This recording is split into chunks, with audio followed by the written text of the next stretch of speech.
¿Cómo estás? Que Dios te bendiga. Me gustaría contarte en este momento algunas experiencias personales que durante años, casi 12 años de vida cristiana, he podido de alguna manera vivir, y me gustaría contártelas porque quizás pueda que te encuentres en alguna de estas circunstancias y el Señor pueda hablarte, edificarte, librarte. He estado en congregaciones en donde había grupos de salvos y no salvos. Imagínate lo que te estoy diciendo, salvos y no salvos, es decir, que mediante evaluaciones humanas o algún examen riguroso terminaban concluyendo en qué grupo vos estabas. Esto es terrible porque había hermanos o hermanas que eran cristianos verdaderos, que habían creído en Cristo con simpleza de corazón y se encontraron mucho tiempo en el grupo de no salvos. Esto sucede en algunas congregaciones y por eso es que lo hablo, porque esto pasa. Entonces, esto viene de una terrible tergiversación o mal entendimiento de las escrituras. Por eso en el video anterior hablaba un poco acerca de que la salvación es totalmente gratuita y por la fe, y que es un gran error mezclar la fe con las obras. En ninguna manera vemos eso en la escritura, sino que creemos por la fe y Dios nos hace una nueva criatura y luego caminamos en estas obras que Dios preparó de antemano para que anduviésemos en ella.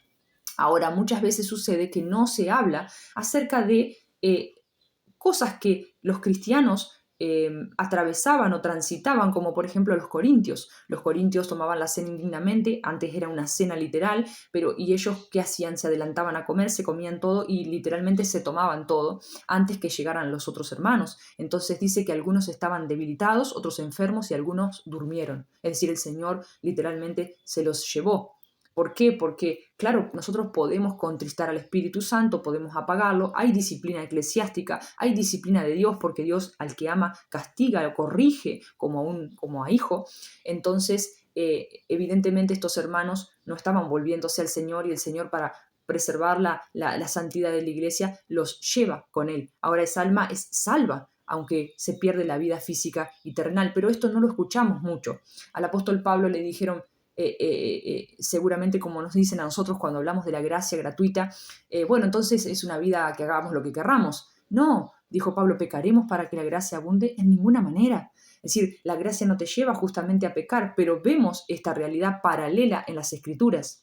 Ahora, es muy imprudente hacer juicios humanos cuando un cristiano está atravesando por periodos en los que no estuviéramos viendo nosotros ciertos frutos o cierta evidencia y hacemos juicios humanos y condenamos a esa persona o ya le decimos, bueno, quizás nunca fuiste salvo. Esto lo escuchábamos nosotros. Entonces hacemos dudar a esa persona de la salvación como si ésta dependiera de lo que hace o lo que no hace, cuando sabemos que es solamente por la fe. No puede añadírsele obras y que esa persona teniendo un padre, su padre la va a ir a buscar, incluso su padre la va a llevar si es necesario para preservar la santidad de la iglesia. Pero nosotros no podemos decir, bueno, este es el tiempo, ya debería estar dando cierto arrepentimiento, ya debería estar así en 2 años, 3 años, ¿cómo medimos los frutos? ¿Cómo medimos el arrepentimiento? La obra de Dios personal en cada persona. Bueno, esto no nos llamó Dios a hacer esto,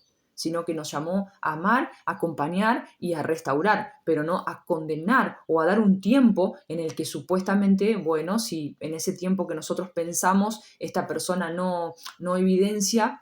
Tenemos muchas cosas, muchos pasajes en las Escrituras que nos hablan. Tenemos al rey David, en el cual ni siquiera se había percatado de que él había pecado. Dios tiene que mandarle al profeta Natán, le cuenta una historia. Él no es ni enterado de que era él y, bueno, el profeta lo confronta grandemente y le dice, que muera ese hombre, dice David, el de la historia. Pero él le dice, ese hombre sos vos. ¡Wow! ¿No? David había cometido homicidio, adulterio, había mentido. Pasó 1 año, aproximadamente más de 1 año.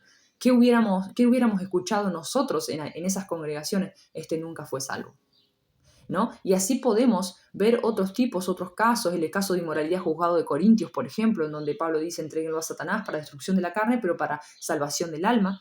Vemos que esta persona podía haber sido puesta bajo alguna disciplina de física, pero lo cierto es que esto mucho no se habla. Se habla de una idealización del cristiano, pero vemos estas realidades en las Escrituras y no deberíamos temer de hablarlas, de darlas a conocer. Claro, esto no es para una vida de libertinaje, no es para hacer lo que cada uno quiera, sino verdaderamente exponer la realidad de algunos cristianos y que esto es posible en la vida de algunos cristianos.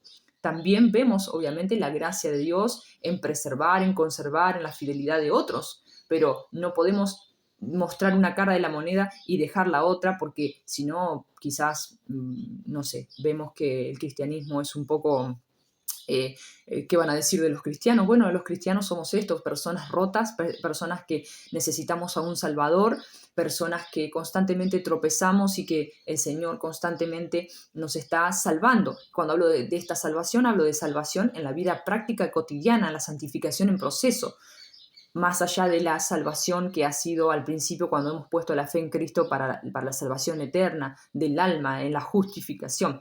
Eh, Así que bueno, compartirte un poco esto a modo de reflexión, a modo de poder traer estas realidades que muchas veces se viven pero no se expresan o no se cuentan.